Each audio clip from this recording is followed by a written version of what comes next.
Bonjour à tous.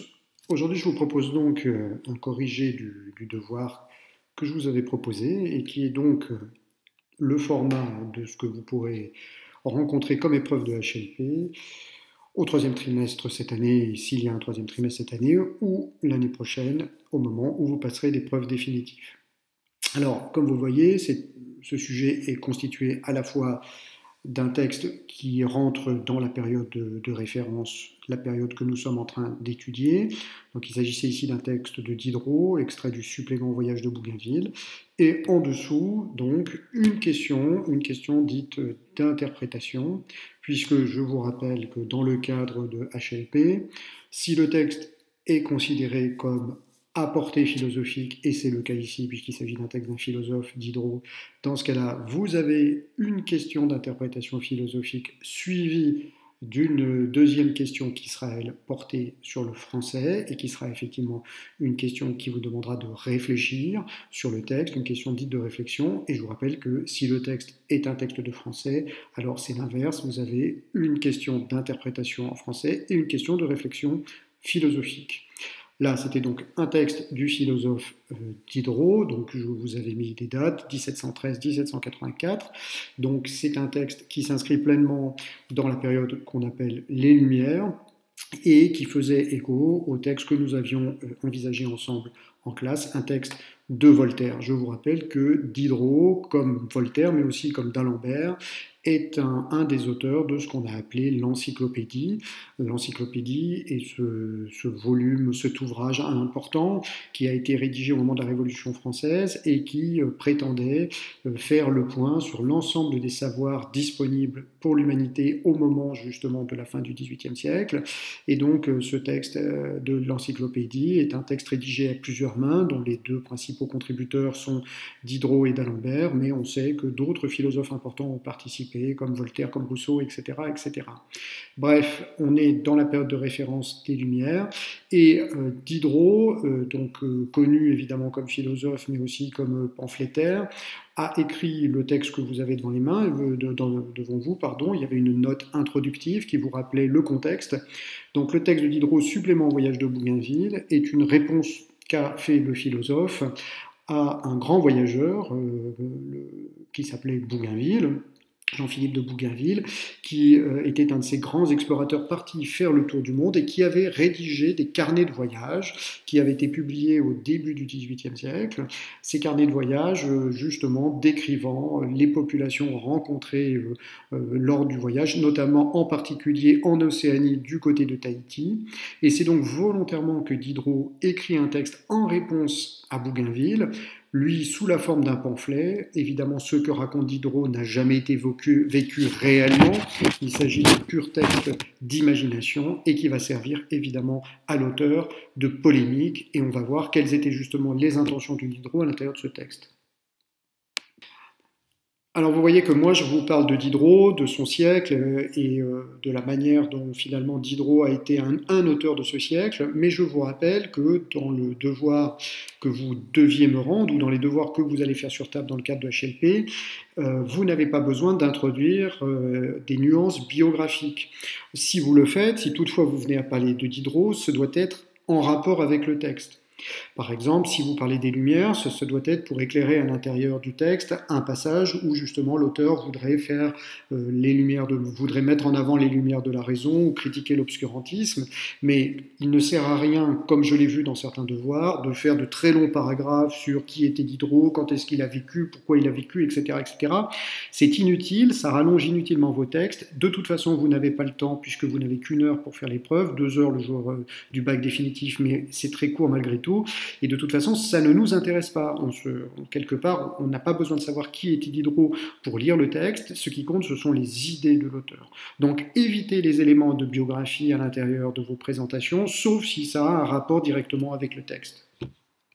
Alors, sur la nature du texte qui vous était proposé ici, le supplément au voyage de Bougainville, dans le titre de Diderot, le voyage, en fait, s'écrit normalement souligné ou en italique, parce que c'est une réponse au titre du vrai ouvrage qui était celui de Bougainville, comme je viens de vous le dire. Bougainville, explorateur, avait écrit un voyage, donc le titre de l'ouvrage de Bougainville c'était Voyage, et vous voyez que Diderot, volontairement, écrit un supplément. Alors il écrit derrière un auteur qui est déjà connu, ce qui est déjà sacrément culotté de la part de Diderot, et donc vous vous doutez bien que le ton est donné, il s'agit effectivement de se moquer, d'écrire après l'auteur pour quelque part critiquer sa parole. On a été face à ce qu'on appelle un pamphlet, je vous ai déjà expliqué en cours ce que c'était. Voilà. C'est un pamphlet, c'est-à-dire sur un ton ironique, quelque part, une critique de la société de Diderot, et c'est bien l'idée ici. Diderot nous projette dans une société indigène, la société tahitienne, telle qu'elle vient d'être découverte à son époque, et le fait de projeter dans cette société indigène, on va le voir, a pour ambition de faire réfléchir le lecteur justement sur les différences entre les différentes civilisations. Et la société indigène de Tahiti doit faire effet de miroir et doit permettre au lecteur occidental de se comparer à cette société et réfléchir. On pourrait rapprocher de ce point de vue-là le texte de Diderot d'un texte que vous connaissez peut-être, qui était les Lettres persanes de Montesquieu. Je vous ai déjà parlé du texte des Lettres persanes, je vous rappelle ça. Montesquieu imagine la venue en Europe d'un Indien, donc pas un Indien d'Amérique mais un Indien d'Inde, et à travers le personnage justement de cet Indien, Montesquieu se moque de la civilisation occidentale. L'Indien découvrant Paris trouve que c'est étrange, que c'est bizarre, que c'est sale, que c'est vraiment louche, que les gens décident d'habiter les uns au-dessus des autres dans des immeubles au lieu d'occuper des grands champs à la campagne, etc. Bref, c'est ce qu'on appelle un roman d'innocence, c'est-à-dire on se sert effectivement d'un personnage innocent, ici un indigène, dans le texte de Montesquieu un Indien, pour se servir du regard naïf que la personne porte sur notre civilisation pour nous obliger à réfléchir sur notre propre civilisation. Et c'est précisément ce que fait Diderot dans son texte, en choisissant justement le cadre de Tahiti, c'est-à-dire un cadre très très éloigné de la société occidentale, en faisant dialoguer entre eux Auroux, donc qui est un indigène, et un prêtre français, eh bien il y a justement cette volonté par la bouche de Auroux, par la bouche de ce personnage innocent, de remettre en cause notre société pour nous inciter à réfléchir sur notre société. Alors c'est là justement où si vous vouliez parler de l'époque des Lumières, plutôt que de dire que Diderot avait appartenu aux Lumières, il s'agissait peut-être ici justement de faire remarquer que cet aspect pamphlétaire est tout à fait dans l'esprit des Lumières, c'est-à-dire il s'agit d'interroger avec raison, par la raison justement, nos modes de vie occidentaux.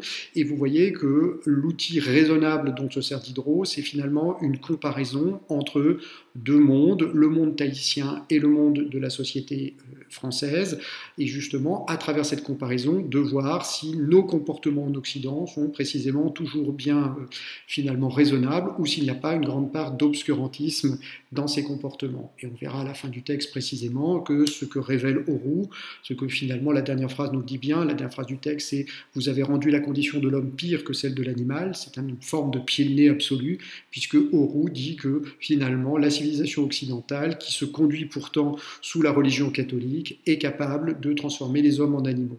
Donc c'est un formidable pied de nez, c'est une critique au siècle, et là on est tout à fait dans ce qu'on appelle l'esprit des Lumières. Alors, ce qui a vraiment manqué dans vos travaux, c'est évidemment le lien avec le cours. Bon, je vous rappelle que nous sommes dans la deuxième partie du programme de HLP, et qui est une partie du programme qui réfléchit sur la rencontre avec les autres civilisations, la découverte des autres nations, et ce que justement cette rencontre avec d'autres peuples a pu provoquer pour la civilisation occidentale. Je vous rappelle, nous l'avons vu en classe, qu'à partir du XVe siècle, l'Europe découvre l'Amérique, puis les Indes, etc., et que c'est un choc, et que de ce choc entre civilisations va naître toute justement une réflexion, et les Lumières, en quelque sorte, sont une conséquence de cette réflexion. S'interroger pour savoir si ce que nous faisons, nous, en Europe, est vraiment si éclairé que ça, et si nous n'avons pas toujours vécu dans une forme d'obscurantisme par rapport à nos propres pratiques. Donc, il fallait renvoyer au cours, et justement, nous avions ici à faire un texte qui nous interrogeait justement sur la relativité des jugements. Je vous ai produit un cours pour vous expliquer ce qu'on appelle le relativisme culturel, et on voit que chez Diderot, effectivement, se met en place une stratégie de relativisation, en comparant la pensée ou les manières de faire d'Oru, c'est-à-dire la civilisation tahitienne, avec les manières de faire européennes, s'engage à l'intérieur du texte toute une discussion pour savoir comment bien agir, qu'est-ce qu'une bonne loi morale, qu'est-ce qu'une bonne attitude, comment faut-il agir, est-ce en suivant Dieu ou est-ce en suivant d'autres règles, celles qui sont mises à jour dans le texte. Bref, effectivement, le texte nous propose un choc entre deux civilisations, la civilisation occidentale et la civilisation océanienne, et ce choc entre les deux doit jouer comme un effet miroir sur le lecteur pour que le lecteur de Diderot s'interroge justement sur ce qu'il fait, lui qui est un occidental. Alors je vais commencer par une lecture du texte de Diderot. Donc c'est un passage qui est un monologue de Oru. Par contre, je vous avais mis une note introductive pour vous expliquer que Oru répondait à un prêtre. Que dit Oru?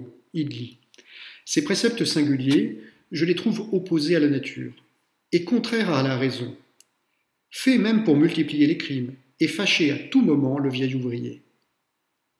Contraire à la nature, parce qu'il suppose qu'un être pensant, sentant et libre peut être la propriété d'un être semblable à lui. Mais sur quoi ce droit serait-il fondé? Ne vois-tu pas qu'on a confondu dans ton pays la chose qui n'a ni sensibilité, ni pensée, ni désir, ni volonté, qu'on quitte, qu'on prend, qu'on garde, ou qu'on échange sans qu'elle souffre et sans qu'elle se plaigne, et on la confond avec la chose qui ne s'échange point, ne s'acquiert point, qui a liberté, volonté et désir, qui peut se donner ou se refuser pour un moment, se donner ou se refuser pour toujours, qui se plaint et qui souffre, et qui ne saurait devenir un effet de commerce sans qu'on oublie son caractère et qu'on fasse violence à la nature. Mais ces préceptes sont aussi contraires à la loi générale des êtres. Rien en effet te paraît-il plus insensé qu'un précepte qui proscrit le changement qui est en nous, qui commande une constance qui ne peut y être et qui viole la liberté du mâle et de la femelle en les enchaînant pour jamais l'un à l'autre. Qu'une fidélité qui borne la plus capricieuse des jouissances à un même individu, ou qu'un serment d'immutabilité de deux êtres de chair, à la face d'un ciel qui n'est pas un instant le même, sous des antres qui menacent ruine, au bas d'une roche qui tombe en poudre, au pied d'un arbre qui se gerce, ou sur une pierre qui s'ébranle. Crois-moi, vous avez rendu la condition de l'homme pire que celle de l'animal.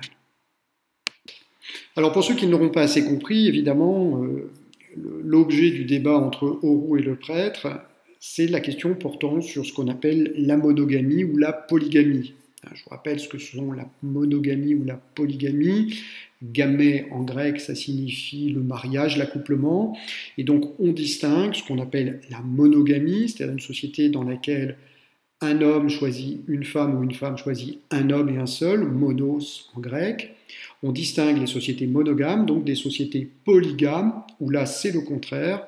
Un homme ou une femme choisit poly en grec plusieurs maris ou plusieurs femmes. Donc dans ce texte, le prêtre vient d'exposer sa vision qui est la vision chrétienne de la monogamie. Comme vous savez, la chrétienté dit qu'il ne faut avoir qu'une seule femme ou qu'un seul mari. Par contraste, la société tahitienne est une société polygame, c'est-à-dire que Oru, ici, met en avant l'idée qu'on a le droit librement de s'associer à plusieurs partenaires et que ça ne pose aucun problème. Donc ça, c'est on va dire le thème du débat qui a lieu, mais ce n'était pas ce qui nous intéressait, puisque je vous rappelle qu'une question vous était posée qui était très spécifique. On vous demandait quel rôle joue l'évocation de la nature à l'intérieur du discours de Oru. En effet, si vous avez bien lu le texte, vous avez remarqué qu'il y a à de nombreuses reprises l'évocation de la nature, et il s'agissait d'essayer de comprendre pourquoi justement on trouve ces formes d'évocation de la nature. Avant de commencer la niche, je voudrais revenir quand même sur les objectifs de l'exercice qui n'ont pas encore été compris par tous les élèves. Je vous rappelle que vous avez affaire à un texte de philosophie et que l'objectif de HLP, c'est de produire une interprétation philosophique du texte. Qu'est-ce que ça veut dire? Ça veut dire qu'il s'agit bien de saisir le sens du texte, mais à partir de la question qui vous a été posée. Bon. Donc, on n'attend pas de vous un résumé de l'ensemble du texte, mais on attend de vous que vous fassiez une approche thématique à partir de ce qui vous était demandé.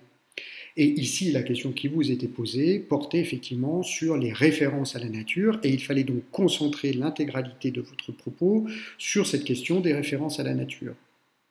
Alors, où se trouvaient-elles ces références à la nature? On va le voir, il y avait trois, on va dire trois grands moments des références à la nature. La première référence à la nature, eh bien, c'était dès le début. Vous le voyez, il y a un lien qui a été posé explicitement dans la première phrase entre justement l'ordre de la nature et ce que le texte appelle le vieil ouvrier. Et vous aviez une note, au cas où vous ne l'auriez pas compris, le vieil ouvrier, c'est évidemment Dieu. Alors, ce point est extrêmement important. Alors, ça n'est qu'une petite phrase et ce n'est peut-être qu'une petite remarque, mais l'argument était extrêmement important. Pourquoi? Parce que je vous rappelle qu'en face d'Auroux, c'est un prêtre qui prend la parole. Et donc, finalement, ce prêtre prétend parler au nom de Dieu. Donc, vous avez d'un côté un prêtre qui est un homme de Dieu, c'est sa fonction, et Auroux qui rappelle dans le texte aussi que la nature a été faite par Dieu. Donc, l'ordre de la nature, tel qu'elle est conçue par Auroux, cet ordre de la nature est un ordre divin. Donc, l'ordre de la nature exprime quelque part la sagesse de Dieu. Et cet argument est extrêmement fort à l'intérieur du texte, parce que ça permet à Diderot de faire un détournement de ce qu'on pourrait appeler l'image traditionnelle des sauvages.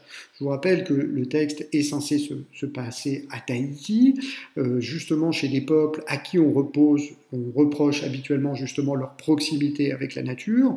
On considère que justement les Tahitiens, parce qu'ils sont proches de la nature, manquent de civilisation. Or justement, ici, dès le départ, le discours d'Auroux renverse complètement l'idée. Si Auroux nous dit qu'il vit à proximité avec la nature et que la nature finalement est un ordre voulu par Dieu, alors ça veut dire quelque part que Auroux vit selon un mode de vie qui exprime peut-être le mieux, justement, précisément, l'ordre divin.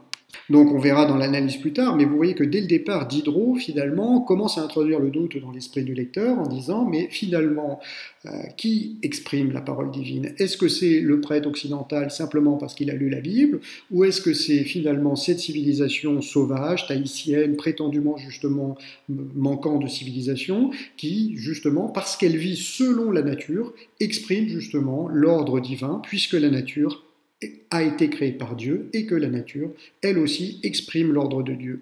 Donc on le voit dès le départ, un doute est porté, de quel côté se trouve la bonne parole divine, dans le discours du prêtre, ou finalement dans cette nature auprès de laquelle Auroux va chercher ses arguments. Alors, vous aviez une deuxième référence à la nature qui, cette fois, n'était plus la nature au sens large du terme, la nature en tant qu'environnement, mais la nature ici en tant que nature des êtres. Et donc, vous avez toute une distinction philosophique qui est produite dans ce deuxième moment par Auroux, une distinction philosophique finalement entre deux types d'êtres. D'un côté, les êtres libres, et de l'autre côté, les êtres qui n'ont ni raison ni volonté, et on comprend notamment que Auroux désigne par là ce qu'on appelle les animaux. Et justement, tout le fond de l'argumentation de Auroux est de faire remarquer que si l'homme appartient à la catégorie des êtres libres, alors comment est-ce que ces êtres libres pourraient être enfermés par le mariage si ces individus n'y ont pas consenti? On comprend quel est l'argument. L'argument, c'est de dire que si l'homme est un être libre, alors personne n'a le droit de lui imposer un lien qui ne pourrait être changé sans l'avis de cette personne. Autrement dit, si la personne préfère la polygamie, si elle préfère rompre un mariage, ou si elle préfère effectivement divorcer, ou si elle préfère vivre avec plusieurs individus, alors puisqu'elle est un être libre, eh bien c'est son choix, et on ne voit pas au nom de quoi on devrait lui refuser. Si on leur refuse, dit Auroux, c'est qu'alors on se trompe sur la nature de l'homme, ça veut dire qu'on ne pense plus que c'est un être libre, on le confond avec un être qui n'a ni raison, ni liberté, ni volonté, c'est-à-dire qu'on met l'homme du côté finalement des bêtes, mais peut-être aussi même des végétaux. Donc l'argument d'Auroux ici porte sur la nature finalement de l'homme, non plus la nature en général, mais la nature de l'homme. Alors certains dans leur copie ont fait allusion à la contestation de l'esclavage et c'était une bonne idée de dire que le texte finalement, que cet argument qui est prononcé ici par Auroux pouvait faire écho au discours qu'on trouve à la même époque contre l'esclavage. Effectivement, l'argument qu'utilise Diderot est un argument qui sera utilisé au même siècle pour combattre l'esclavagisme. Je vous rappelle que les philosophes de la Révolution vont conduire à l'abolition de l'esclavage. L'esclavage a été aboli pour la première fois en France par la Révolution française, rétabli ensuite sous Napoléon, mais il a d'abord été aboli, et les arguments qui sont utilisés sont effectivement ceux-là. Bon. Sauf que même si c'était une bonne idée de faire appel à cette idée ce parallèle avec le combat contre l'esclavage, il faut se rappeler toutefois que dans le cas de l'esclave, on avait des doutes sur le caractère humain des esclaves. Hein. Je vous rappelle que on a soumis à l'esclavage les peuples d'Afrique de l'Ouest parce qu'on considérait que ce n'étaient pas tout à fait des hommes. Bon. Alors qu'ici, vous voyez que l'argument d'Auroux, finalement, porte sur des individus de la société occidentale. C'est-à-dire que Auroux nous dit, en refusant la liberté aux hommes et aux femmes de France, en leur imposant finalement l'obligation du mariage, en leur interdisant le divorce ou la polygamie, finalement, vous réduisez ces hommes-là en animaux, en esclaves. Et c'est beaucoup plus fort finalement dans la tête ça devrait finalement frapper beaucoup plus fortement les lecteurs que sur la question plus large de l'esclavage, parce que justement l'homme et la femme d'Occident, eh bien, c'est vous et c'est moi, et donc on n'a aucun doute sur notre statut d'être libre. Donc effectivement, les arguments de Diderot se rapprochent ici des arguments qui servent à condamner à la fin, enfin au milieu du XVIIIe siècle l'esclavage, mais ils sont ici d'autant plus frappants. C'est-à-dire qu'en nous rappelant que que les hommes en général sont des êtres libres, finalement, Auroux nous fait remarquer que si ce sont des êtres libres, de quel droit est-ce qu'on peut les priver d'une liberté fondamentale, qui est la liberté finalement de choisir son partenaire sexuel, de le quitter ou d'en choisir plusieurs. Donc il y avait bien des proximités à faire, mais avec cette limite. En tout cas, au final, on arrive bien à la même idée, c'est-à-dire que finalement, l'homme, le couple ou la femme, enfin l'homme ou la femme, le couple qui est mal marié, se retrouve mis en parallèle par Auroux avec un esclave ou avec un animal. Alors, la troisième évocation de la nature dans le texte, c'était toute la fin du texte, c'est là où c'était le plus présent, et précisément, la fin du texte évoque cette fois des éléments naturels. Alors, on avait eu d'abord, je vous appelle, l'ordre de la nature, avec la question de Dieu, on a ensuite la nature des êtres, et maintenant on a la nature au sens le plus large cette fois, c'est-à-dire l'environnement, avec des éléments naturels, le ciel, la roche, l'arbre, la pierre, etc., etc. Bon. Quel était le sens de l'argument ici d'Auroux? Eh bien, l'argument d'Auroux, c'est de dire que dans la nature autour de nous, tout est mouvement ou tout change. Il est question effectivement de la face du ciel. Le ciel qui est au-dessus de nos têtes n'est jamais le même. Effectivement, un jour il fait beau, le lendemain il pleut, et puis même le ciel nocturne, hein, nous n'avons jamais au-dessus de nos têtes les mêmes constellations. Sous des antres qui menacent ruine, alors cette phrase signifiait qu'effectivement les grottes, on va dire toutes les anfractuosités dans la roche sont sans cesse en train de s'effondrer du fait des tremblements de terre et des rythmes volcaniques. Hein. Au bas d'une roche qui tombe en poudre, le texte nous rappelle que même les choses qui semblent les plus dures, la roche, finissent par l'érosion, par s'effriter complètement, l'arbre qui se gerce, les arbres qui finissent par mourir sous le froid ou pour d'autres raisons, ou la pierre qui s'ébranle, là aussi c'est une évocation des tremblements de terre. Donc vous voyez que le troisième moment de l'évocation de la nature dans le texte, c'est l'évocation des éléments naturels, et précisément Auroux nous rappelle que tout dans la nature est en mouvement, et que tout dans la nature ne cesse de bouger. Par opposition, Auroux nous dit, mais du coup, donc si tout est mouvement dans la nature, ce qui semble d'autant plus contradictoire, c'est ce que le texte appelle les serments d'immutabilité, c'est-à-dire le fait que la religion chrétienne impose aux hommes occidentaux de ne pas changer, eux, de partenaires sexuels, de ne pas pouvoir rompre les liens du mariage, de ne pas pouvoir vivre avec plusieurs. Donc, vous le comprenez, dans cette troisième partie du texte, finalement, l'opposition se joue entre, d'un côté, une nature qui pourtant a été créée par Dieu et qui a été créée comme profondément changeante, en mouvement perpétuel, et par contraste ou par opposition, la loi occidentale du mariage qui empêche les individus de changer au cours de leur vie. Donc en se servant de la métaphore, des métaphores justement de la fin du texte, Auroux veut montrer aux prêtres que le mariage occidental qui empêche le changement, qui empêche le divorce, qui empêche la multiplicité des partenaires, ce mariage occidental est contradictoire avec la nature. Donc là, si on fait le bilan de cette lecture du texte, vous voyez que les métaphores, enfin l'usage du terme de nature dans le texte se joue à trois niveaux. Tout d'abord, la confrontation entre le discours du prêtre en tant qu'homme de Dieu face à Auroux évoquant l'ordre de la nature comme un ordre divin. Vous avez un deuxième niveau, on va dire, d'interprétation de la part d'Oru sur la question cette fois de la nature des différents êtres et l'opposition entre l'être humain et les autres êtres, entre d'un côté l'homme libre, l'être libre qui est l'homme, et de l'autre les êtres n'ayant aucune liberté que sont les animaux et les végétaux. Et puis vous avez un troisième niveau d'évocation de la nature, c'est la série de métaphores autour des éléments naturels de la fin du texte, qui sert cette fois à Oru à montrer que l'ordre de la nature, c'est le changement permanent, perpétuel de toute chose, et ce changement permanent, perpétuel, s'oppose à la vision qu'on a en Occident, notamment du mariage, qui justement réclame l'immobilisme, l'interdiction du changement, etc., etc. Alors ça, c'est la lecture nécessaire du texte que vous devez faire et vous devez identifier dans le texte les différents éléments. Mais ces différents éléments doivent être au service d'une lecture du texte, d'une interprétation générale. C'est-à-dire qu'il faut repartir de ces différents arguments pour se demander, mais au fait, quelle est l'intention du texte? C'est-à-dire, qu'est-ce que veut faire Diderot dans ce texte? Pourquoi l'a-t-il écrit? Et c'est là où véritablement, justement, les éléments du cours doivent vous servir. Bon. Il fallait vraiment avoir en tête pour la lecture de ce texte que c'est un pamphlet et que Diderot, à travers ce texte, vise à faire réfléchir le lecteur occidental, notamment de son époque. Pourquoi? Parce que dans le texte, vous savez très bien que le lecteur occidental est incarné par le prêtre qui défend la morale occidentale et les valeurs chrétiennes face à celui qu'on présente comme un sauvage.